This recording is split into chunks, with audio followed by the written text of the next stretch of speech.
नमस्कार। बखबर में आपका स्वागत है। मैं हूं राघवेंद्र सिंह। बखबर में हम फिर एक ऐसे दुश्मन से बात करने जा रहे हैं जो 2.5-3 साल पहले पूरी दुनिया में आया था और उसने सारी दुनिया में लॉकडाउन कर दिया था। और वो दुश्मन ऐसा था जिसने पहली बार पूरी दुनिया को एक साथ घर में बंद कर दिया था। इसके पहले जो बीमारी आई, हम बात कर रहे हैं दरअसल कोरोना की। कोरोना जो है वो फिर से एक्टिव हो गया है और उसने देश भर के 27 राज्यों में अपनी उपस्थिति दर्ज करा दी है। आज इस पर हम इसलिए बात कर रहे हैं क्योंकि कई राज्यों में सरकार ने अस्पतालों के लिए निर्देश जारी कर दिए हैं और डॉक्टर्स भी इसकी तैयारी कर रहे हैं। अभी तक ख़ास बात यह थी कि जो बीमारी थी वो ख़तरनाक थी, जानलेवा थी। अब राहत की बात यह कि ये कोरोना का जो वायरस है ये फैलता तो है लेकिन जानलेवा नहीं है। उसकी वजह है, एक तो हमने इससे लड़ना सीख लिया है कि अच्छा खाओ, एक्सरसाइज करो, पसीना बहाओ, विटामिन डी और बाकी विटामिन बॉडी में पर्याप्त मात्रा में हो। इसके साथ साथ हम ये भी सीख गए कि हमको ताज़ा खाना खाना है और उसके साथ ठंडे खाने से बचना है। हम ये भी सीख गए कि हमको नमस्ते करना, लोगों से हाथ मिला के कम बात करनी है, दूरी बना के चलनी है।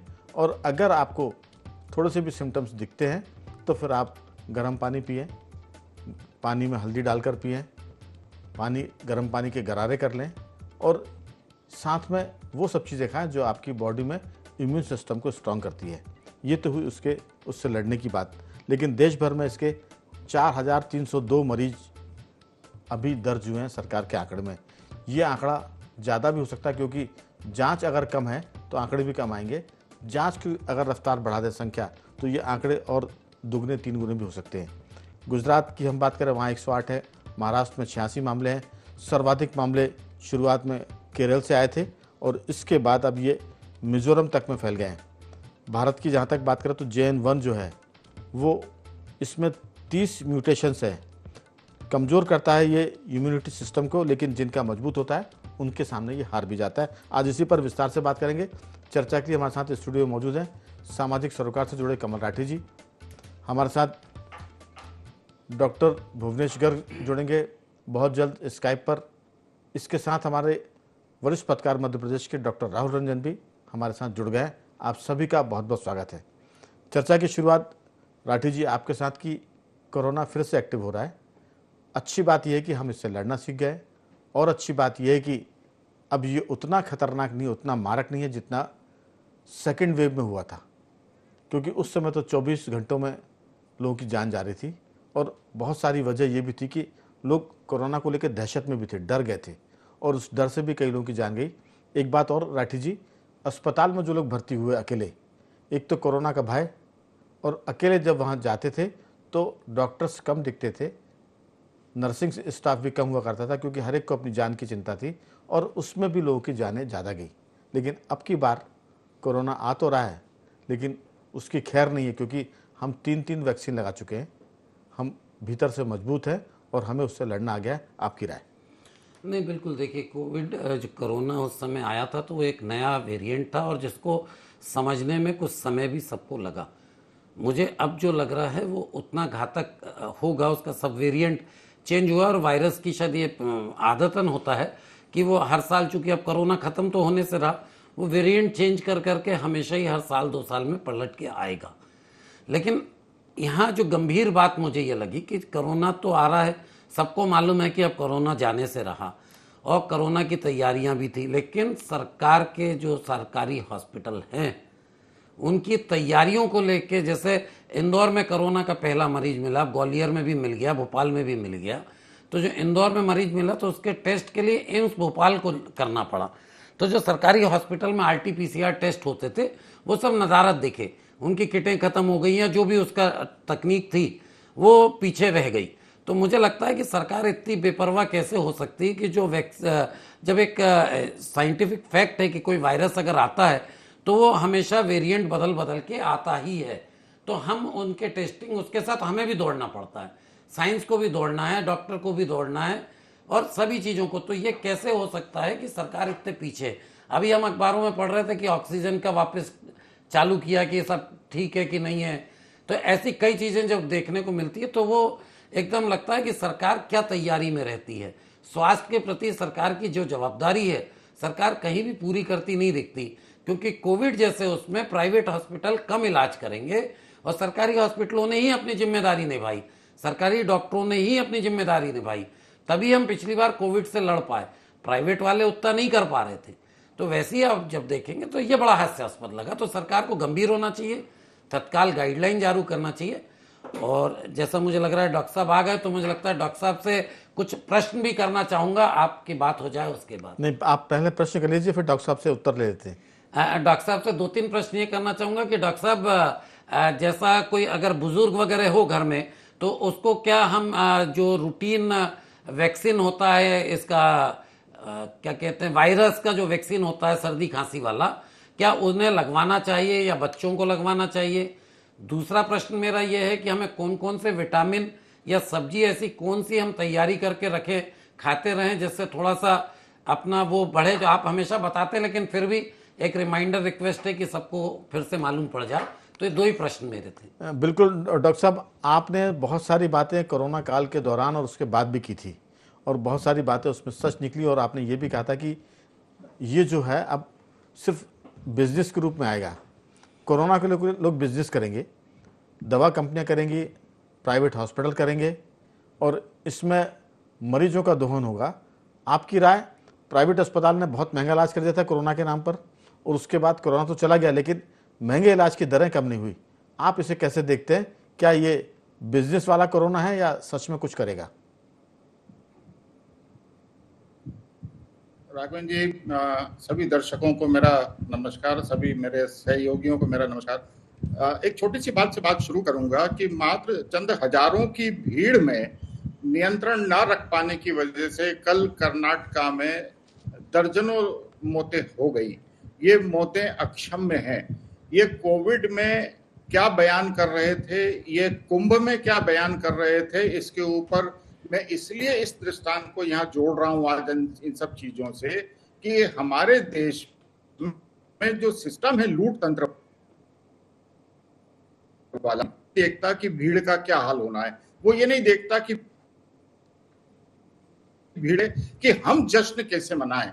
अंदर जश्न मनता है और बाहर भीड़ कुचलती है, दबती है। इन्फेक्शन से जोड़ दूं उसको, तो अब मैं इसको कोविड पर लेकर आता हूं कि आपने जैसे कहा कि इसका क्या किया जाना चाहिए जी, तो मैं आपको फिर एक वापस और अभी जुलाई से, जून से अक्टूबर का ये वायरल संक्रमण का सीजन होता है। सामान्य तौर पे इस समय पर हमारे देश में 50 से 60 लाख लोग संक्रमित होते हैं हर साल, और ये सीजन बदल बदल कर आता है क्योंकि हर बार वायरस अपना हर रूप तुरंत बदल लेता है अगले उसमें। इसलिए यहाँ पर हमको बहुत ज्यादा सतर्क इन सीजन्स में रहने की जरूरत पड़ती है, क्योंकि ये सीजन मौसम के बदलाव वाले होते हैं। अब जैसे मुझसे सवाल पूछा गया कि इसमें बुजुर्गों और बच्चों के साथ क्या, तो देखिए मैंने पहले भी कहा जो बनाए गए हैं, ये हमारे देश में ये वैक्सीन कारगर क्यों हुए, क्योंकि सामान्य फ्लू के जो वैक्सीन को आगे बढ़ाया गया और उसको कोविड वैक्सीन के तौर पे लगाया गया। ये मेरा मानना है। हो सकता है कि इसमें कोई सुधार आगे चल के दिखे या इसकी पुष्टि हो, लेकिन चूंकि बाहर जॉनसन एंड जॉनसन और फाइजर लगातार कोविड के ही वायरस को लेकर उसकी वैक्सीन बना रहे थे, इसलिए उनके कॉम्प्लिकेशन बहुत ज्यादा थे, जिसमें क्लॉटिंग सबसे बड़ा था। और हमारे देश में चूंकि हर साल सीजनल वायरस की, फ्लू की वैक्सीन हर साल नए रूप में बदल कर आती है, और वो 50-60 से ज्यादा उम्र वालों को, हार्ट के मरीजों को, हार्ट बाईपास मरीजों को, ऐसे दूसरे मरीजों को जिनमें जरा भी संक्रमण की संभावना हो, उनको लगाया जाता है ताकि वो सुरक्षित रहें। तो मैं समझता हूँ ये आपके सवाल का जवाब है कि अगर वो 50-60 से ज्यादा उम्र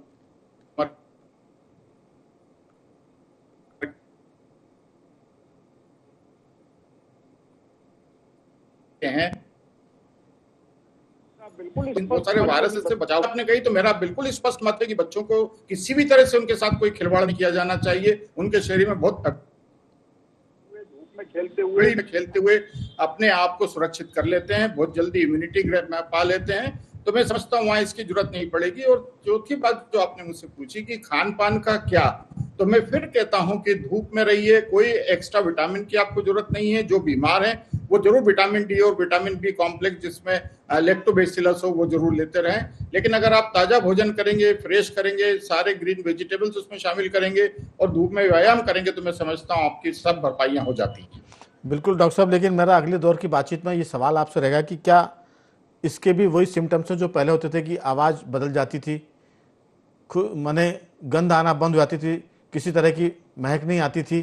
क्या वो स्थितियां अभी ये जो वायरस आया है JN1 वाला, इसमें भी है क्या? ये मैं पूछूंगा ये भी आपसे कि क्या जो प्राइवेट हॉस्पिटल हैं उन्होंने कोई तैयारी करी, क्योंकि मध्य प्रदेश सरकार ने अभी कोई गाइडलाइन जारी नहीं की है।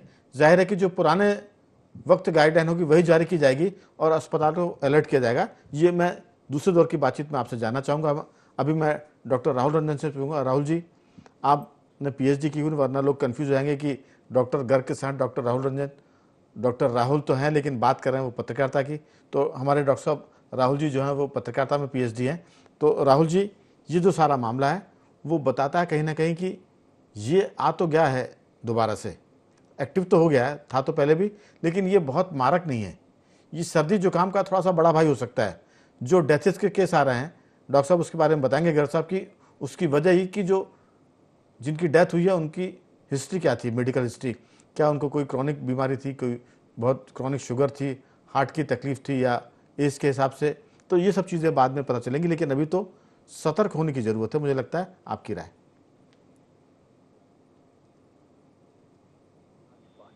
तो ये किसी न किसी रूप में आता ही रहेगा जी। तो इसको तो आपको झेलना ही है, पूरे जीवन झेलना है, आगे वाली पीढ़ियों को भी झेलना है और हमको भी झेलना है और हमारे पीछे जो आ रही है पीढ़ियां उनको भी झेलना है। तो कोरोना नहीं जाने वाला।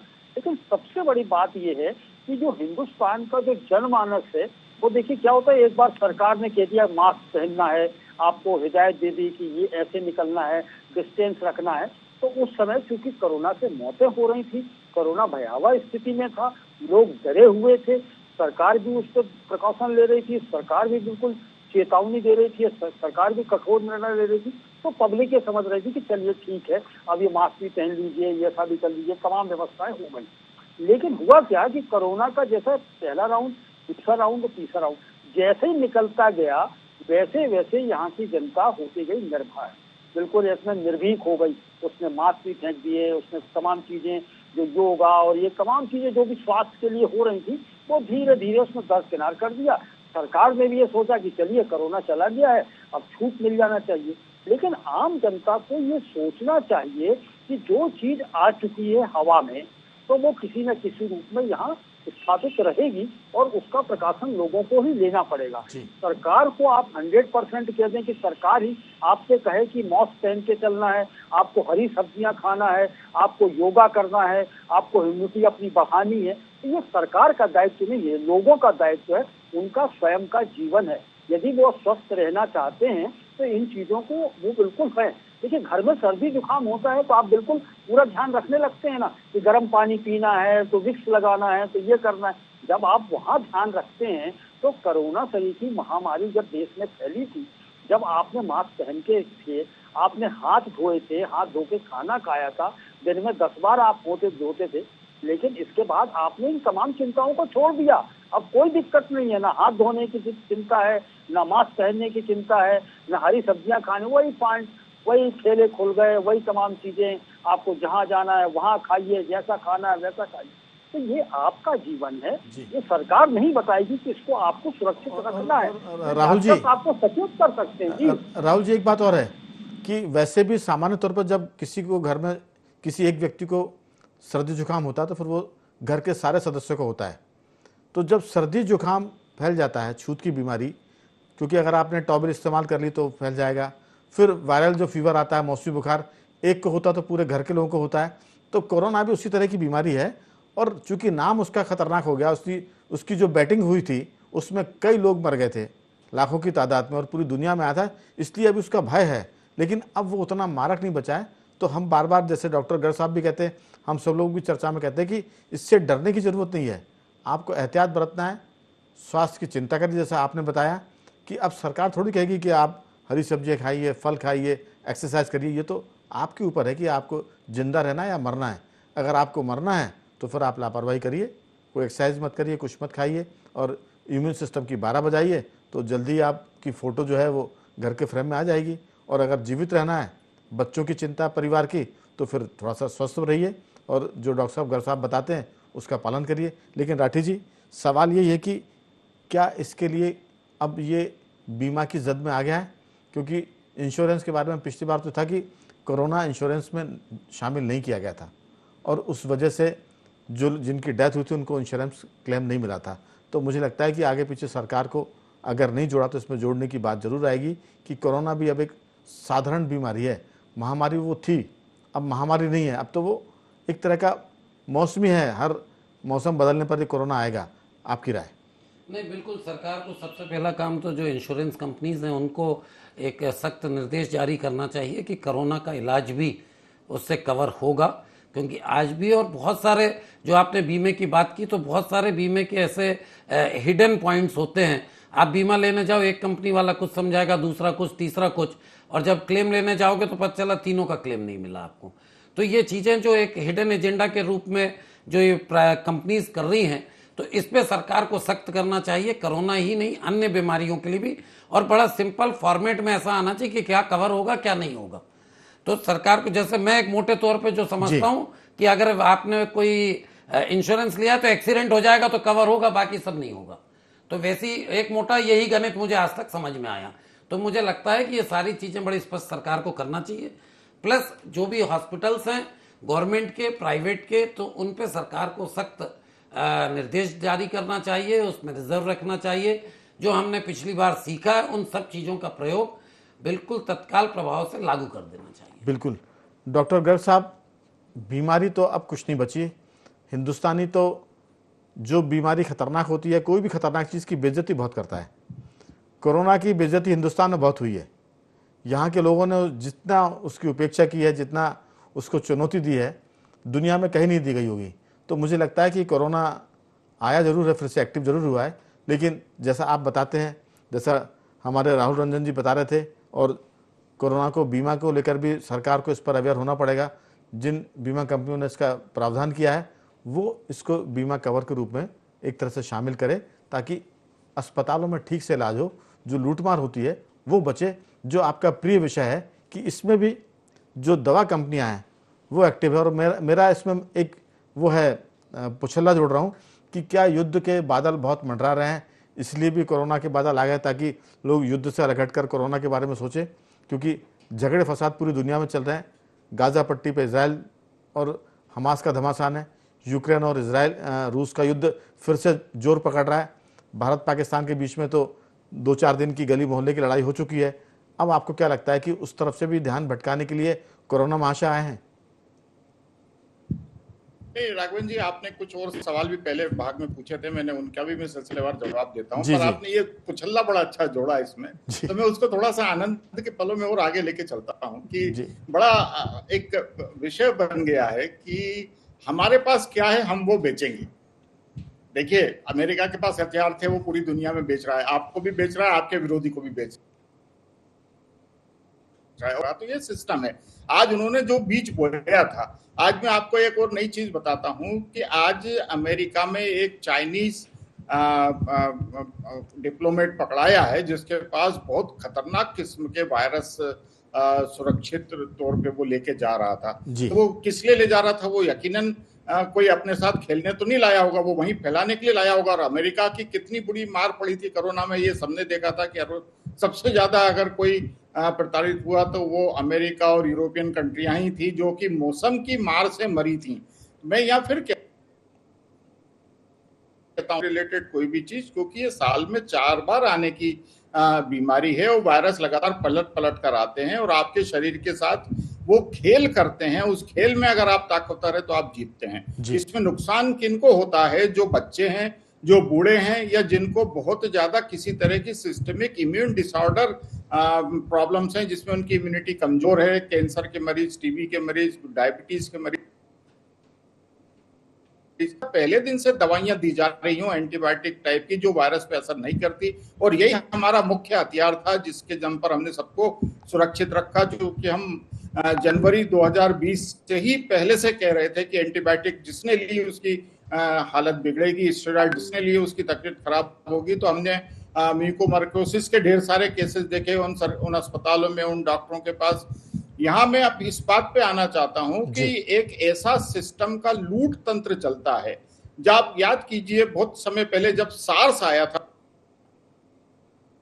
अस्पताल के मालिक ने कहा था कि भोपाल में सार्स आ गया, तब तत्कालीन सुषमा स्वराज जी ने इतना सख्त कदम उठाया था कि सबको माफी मांगनी पड़ी थी जाकर के। हवाई जहाज दिल्ली में उतरा, सार्स तुम्हारे यहाँ कहां से पहुंच गया। तो उस वजह से उस समय वो पूरा सब सिस्टम को बचा ले गई थी। मैं उनको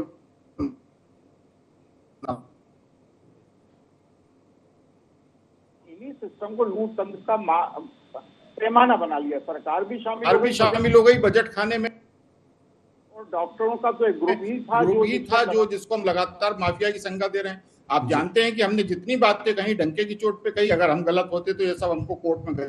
बिल्कुल बिल्कुल। अब जो स्थिति है, उस स्थिति में सबसे बड़ी बात यह है कि हमें यहाँ ये देखना होगा कि हमारे पास अब तैयारी क्या है। देखिए, कोविड में ऑटोप्सी ना हो, पोस्टमार्टम ना हो, इसके लिए बहुत सख्त कार्रवाइयां कर दी गई थी ताकि किसी को पता ना चले कि शरीर में हुआ क्या। फिर भी एक ग्रुप था जिसने 33 डेड बॉडीज में प्रकाशित हुई है। उस स्टडी में साफ साफ उन्होंने लिखा है कि कोविड ने, चूंकि वो ओरल रूट के जरिए फेफड़ों में जाने वाली बीमारी थी, तो उसने लंग्स पे तो असर किया, लेकिन उसने सबसे ज्यादा सेल मीडिएटेड इम्यूनिटी पर असर किया, जो हम पहले दिन से चिल्ला रहे हैं कि कोविड का ये वायरस आपके शरीर की इम्यूनिटी को डिस्टर्ब करेगा। और अगर आपने दवाइयों के जरिए इम्यूनिटी को और कमजोर किया, आपने बंद कमरों में रह के इलाज के ऊपर फोकस किया, तो आपका सत्यानाश हो जाएगा। और यही सब हुआ। तो यहाँ ये कोई भी वायरल संक्रमण में मैं सरकारों से भी हाथ जोड़ के निवेदन करता हूं कि आप इन मरीजों को खुले में रखिए, अच्छा भोजन दीजिए, परिचितों की नजर में रखिए, उनके एंटरटेनमेंट का काम करिए, उनको लगातार प्रसन्न रखिए। वो 99% को किसी इलाज की जरूरत नहीं पड़ेगी। 1% के लिए हमारे पास ढेरों अस्पताल हैं, हम सबको सुरक्षित निकाल ले जाएंगे। हमें सिर्फ उनको अलग अलग आइसोलेट रखना है, ऑक्सीजन देना है, अच्छा भोजन देना है, सब बाहर आ जाएंगे। लेकिन जहां आपने दवा माफिया, जिसको हमने फार्माक्रान का नाम दिया है, अगर तो वही लूट तंत्र जिसको मैं लूट तंत्र कहता हूं, फार्माक्रान कहता हूं, वो फिर एक्टिव होगा। और टाइटैनिक जहाज जो डूब रहा था, वो वापस से सदियों सदियों के लिए पनप गया। जी, कह सकते हैं कि ये बीमारी तो फिर से सक्रिय हुई है कोरोना, लेकिन इससे डरने की जरूरत नहीं है। और जहां तक इसके बीमा कवर करने की बात है, इंश्योरेंस में ये कवर हो रहा है। हर कंपनी की अपनी अपनी पॉलिसियां हैं। जो लोग बीमा कराते हैं, मेरे ख्याल से वो जरूर इस बात का प्रावधान कराएं, क्योंकि ये बीमारी तो बनी रहेगी। कोरोना के नाम से भी अगर कुछ कंपनियां ऐड करती हैं, तो लोगों को अपने इंश्योरेंस में, ये हेल्थ इंश्योरेंस में इसको कवर करना चाहिए। और जहां तक वो युद्ध की बात है, तो लोगों के ध्यान जरूर बटेंगे, लेकिन जो लड़ने वाले वो लड़ते रहेंगे, मुझे लगता है, चाहे वो रूस की बात करें, यूक्रेन की बात करें, या इसराइल और हमास की बात करें। उम्मीद करते हैं कि कोरोना में थोड़ा बहुत फर्क तो आना चाहिए। राहुल जी, कोई आपकी इस पर टिप्पणी? साइकोलॉजिकल है, जो डरेगा सो तो इसमें दवा निर्माण करती है, जो वैक्सीन निर्माण करती है, ये कंपनियां शामिल हैं। और इसमें बहुत सारी चीजें इकट्ठी हो गई हैं। तो ये क्या कर रहे हैं कि पूरे विश्व को, पूरे भारत को डराने की चेष्टा कर रहे हैं कि डर जाए, तो जो डरेगा वो मर जाएगा। तो ये भय पैदा किया जा रहा है लोगों के मन में कि आपको कोरोना हो गया। देखिए, पहले जो कोरोना का अनुभव हमारा रहा है कि जो बात ठीक कह रहे हैं कि लोग मर क्यों गए, लोग जो डर गए सो मर गए, बाकी लोग तो स्वस्थ हैं। तो यही राहुल जी, मेरा इस पर कहना इतना था कि जिस ढंग से जो डॉक्टर गर्ग साहब ने कहा कि अमेरिका में एक बहुत ही खतरनाक फफूंद, मेरे ख्याल से जिसमें वायरस से बैक्टीरिया है, जो चीनी उसमें पकड़ा गया है, और कहीं ना कहीं अब युद्ध के तरीके बदल गए हैं। अब वायरस के जरिए युद्ध होगा, इकोनॉमी को ख़त्म करने वाले युद्ध होंगे।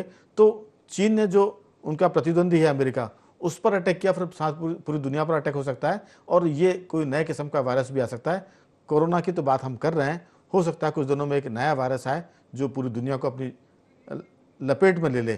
तो मुझे लगता है कि ये स्थितियां भी खतरनाक होने की हालात बन रहे हैं। चीन का वो आदमी पकड़ा जाना खतरनाक फफूंद के साथ, जिसमें बीमारियां का घर, डॉक्टर गर्ग साहब ने कहा। डॉक्टर गर्ग साहब, इसके बारे में कुछ और आप बताना चाहेंगे विस्तार से 10-20 सेकंड में?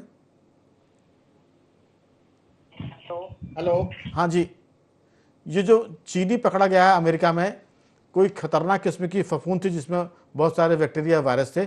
इस बारे में कुछ कहना चाहेंगे अंतिम टिप्पणी के रूप में? चलिए, डॉक्टर गर्ग साहब से हमारा राघवेंद्र संपर्क। जी, मुझसे राघवेंद्र हाँ जी डॉक्टर गर्ग साहब, आपसे सवाल था। जी, मैं सवाल दोबारा रिपीट करें, मेरा लिंक टूट गया था। असल में वो जो फफूंद मिली है जिसमें वायरस बैक्टीरिया है चीनी नागरिक से अमेरिका में, उसमें क्या आशंकाएं लगती है? हालांकि अंधेरे में तीर मारने की तरह, लेकिन उसमें अच्छी बातें तो होंगी नहीं। जाहिर है कि कोई नई बीमारी की बात हो सकती है। आपकी उसमें कोई अगर जानकारी हो तो जरूर साझा करें। जी, ये बिल्कुल स्पष्ट तौर पे बायोलॉजिकल वॉर है, चलाया गया है और मुझे लगता है कि हमारे देश में पता नहीं कितना आ गया होगा, इसकी तो कोई गारंटी नहीं है, क्योंकि हम भी सबसे बड़े वो स्थिति में। आप याद कीजिए मार्च 2020 का मिला पहला आर्टिकल कि जो चीनी वैज्ञानिक थी वो अपने लैब में 1500 से ज्यादा डेंजरस वायरस लेके बैठी थी। तो ये तो सब उसने कोई उसके लिए तो नहीं किए, उसने दुनिया का सत्यानाश करने के लिए किए हैं। तो मैं समझता हूँ कि हमको बहुत सतर्क होने की जरूरत है। बिल्कुल। और तो वायरस का तोड़ सीधा सा है, खुश रहिए, सुरक्षित रहिए, धूप में रहिए। ठीक बात है। तो कह सकते हैं कि वायरस चीन कोई भी ले आए, दुनिया का कोई भी मुल्क ले आए, कोई कैसे भी युद्ध के लिए कीटाणु विषाणु वायरस फैलाए, लेकिन अगर आपकी सेहत ठीक है, शरीर मजबूत है, तो आप उसका मुकाबला कर सकते हैं। मैं डॉक्टर गर्ग साहब आपको साधुवाद करता हूँ। राहुल जी आपका बहुत बहुत धन्यवाद, और राठी जी आपका भी साधुवाद कि आपने इस चर्चा में हिस्सा लिया। तो बखबर में आज सिर्फ इतना ही। बंदरी हमारे साथ और देखते रहिए IND24।